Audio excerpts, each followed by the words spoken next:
Power star Pawan Kalyan. నటనలో నూతనత్వం, స్టైల్లో కొత్తదనం ఆయన సొంతం. సినిమాల్లో వేసుకునే బట్టల దగ్గర నుంచి నడవడిక వరకు ప్రతిదీ పవనిజమే. అందుకే పవన్ కళ్యాణ్ అంటేనే యూత్కి ఓ క్రేజ్. అభిమానులు కూడా ఆయన స్టైల్నే అనుసరిస్తుంటారు. సినిమాల్లో ఎప్పటికప్పుడు కొత్త ట్రెండ్ సెట్ చేయడంలో పవన్ కళ్యాణ్ తనకు తానే సాటి. సినిమాల్లోనే కాదు, ఇప్పుడు రాజకీయాల్లో కూడా పవన్ సరికొత్త ట్రెండ్ను సృష్టిస్తున్నారు. ఇంతవరకు ఏ రాజకీయ నాయకుడు అవలంబించని సరికొత్త పద్ధతులను పరిచయం చేస్తున్నాడు. అదే జనసేన ఎగ్జామ్స్.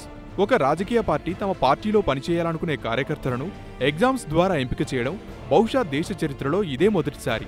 ఇంతకీ జనసేన అనుసరిస్తున్న ఎగ్జామ్స్ పద్ధతి ఎంతవరకు మంచిది? ఈ పరీక్షలో జనసేన పాస్ అవుతుందా, ఫెయిల్ అవుతుందా? దీనిపై రాజకీయ విశ్లేషకులు ఏమంటున్నారు? పరీక్ష పెట్టడం అనేది ఆ విధంగా చూసినప్పుడు ఒక కొత్త ప్రయోగం. ఈ ప్రయోగంలో చాలామంది వస్తున్నారు, ఆదరణ ఎక్కువగానే ఉందంటున్నారు. ఇంకోటి, దీనికి ఏమీ సామాజికమైన కొలబద్దలు కూడా పెట్టలేదు. ఆయనకు ఒక కొలబద్ద, ఒక ముద్ర ఉందని కొందరు భావించినప్పటికీ కూడా ఆయన ఎవరైనా రావచ్చు అన్నట్టుగానే మాట్లాడుతున్నారు. కాబట్టి మనం దీన్ని స్వాగతించాలి, ఆహ్వానించాలి. ఇప్పుడున్న రాజకీయ పరిస్థితుల్లో పార్టీలంటేనే ప్రజలకు సదాభిప్రాయం లేదు. అవినీతి పరులకు, నేరగాళ్లకు రాజకీయ పార్టీలు వేదికలుగా మారుతున్నాయి. సీనియర్ పొలిటీషియన్లకు సైతం బొత్తిగా సబ్జెక్టుపై అవగాహన ఉండడం లేదు. చట్టసభల్లో మీడియా ముందు వారు మాట్లాడుతున్న తీరుతో ఆయా పార్టీలు నవ్వులపాలవుతున్నాయి. ఈ పరిస్థితులను మార్చడానికి రాజకీయాల్లో కొత్త ట్రెండ్ తీసుకురావాలనేదే పవన్ కళ్యాణ్ లక్ష్యం. తన వెంట ఉండే నాయకులు గాని, కార్యకర్తలు గాని పూర్తి అవగాహనతో ఉండాలనేది పవన్ కళ్యాణ్ ఆశయం. అందుకే జనసేనలో చేరుదామని వచ్చే ప్రతి ఒక్కరిని చేర్చుకోకుండా వారిని ఎగ్జామ్స్ ద్వారా ఎంపిక చేస్తున్నారు. రాజకీయాల పట్ల వారికున్న అవగాహన, నాయకత్వ లక్షణాలను పరీక్షించి మరీ పార్టీలో చేర్చుకుంటున్నారు. రాజకీయ ప్రక్షాళనలో భాగంగా పవన్ కళ్యాణ్ ఈ సరికొత్త పద్ధతిని అమలు చేస్తున్నారు.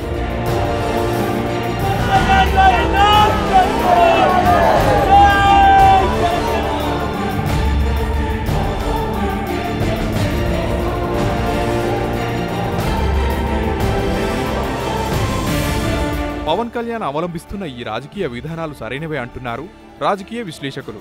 ఫిలిం ఇండస్ట్రీలో అగ్రస్థానంలో ఉన్న హీరో కావడం వల్ల ఎక్కువ మంది అభిమానులు పార్టీలో చేరే అవకాశం ఉంది. ఏదో మీటింగ్ పెట్టి వదిలేయకుండా వారిలో టాలెంట్ ఉన్న వారినే తన సైనికులుగా ఎంచుకోవడంలో తప్పులేదంటున్నారు.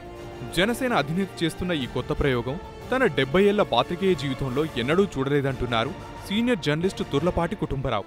ఇదొక కొత్త ప్రయోగమని, ఎంతవరకు సక్సెస్ అవుతుందో మనం జోస్యం చెప్పలేమంటున్నారు. కానీ ఇలాంటిది ఎక్కడ చూడలా. ఇది కొత్త ప్రయోగం పవన్ కళ్యాణ్ గారు చేస్తున్నాడు. ఎంతవరకు విజయప్రదమవుతుందో మనకు తెలియదు. దాని మీద జోస్యం చెప్పలేము. ఎందుకంటే ఇదివరకు ఎవరు అలాంటి ప్రయోగం చేయలేదు. కానీ నాయకత్వాలు పరీక్షలు పెడితే ఆ పరీక్షల్లో రాసి మార్కులు తెచ్చుకుంటే దాని మీద నాయకత్వాలు బయలుదేరవండి. నాయకత్వం దానికది సృష్టి కావాలి. తెలుగుదేశం పార్టీ వ్యవస్థాపకుడు ఎన్టీఆర్ కూడా గత రాజకీయ పార్టీలకు భిన్నంగా వ్యవహరించడం వల్లనే అధికారంలోకి వచ్చారంటున్నారు తెలకపల్లి రవి. నేటి యువత డబ్బుకు, రాజకీయ ప్రలోభాలకు లొంగకుండా చైతన్యం కావాల్సిన అవసరం ఉందని, వారిలో ఆ మార్పును తీసుకువస్తే జనసేన బలోపేతం కావాలని అందరూ ఆకాంక్షిస్తారన్నారు. పవన్ కళ్యాణ్ ఒక్కడు వచ్చి చేస్తున్నప్పుడు ఆయనకు సైన్యం కావాలి. కాబట్టి తన అభిమానులను, లేకపోతే తన మీద నమ్మకం ఉన్న వాళ్ళను కార్యకర్తలతో మలుచుకునే ప్రయత్నం చేస్తున్నట్టుగా ఉన్నారు. అంటే ఉన్న పలానా సభలు పెట్టేసి చెయ్యి ఊపేసి వెళ్ళిపోవడం కంటే కూడా వాళ్ళలో ఎంత సరుకు ఉంది, వాళ్ళ చైతన్యం ఎంత ఉంది అని తెలుసుకునే పరీక్ష పెట్టడంలో పెద్ద పొరపాటు ఏం లేదని అవుతుంది.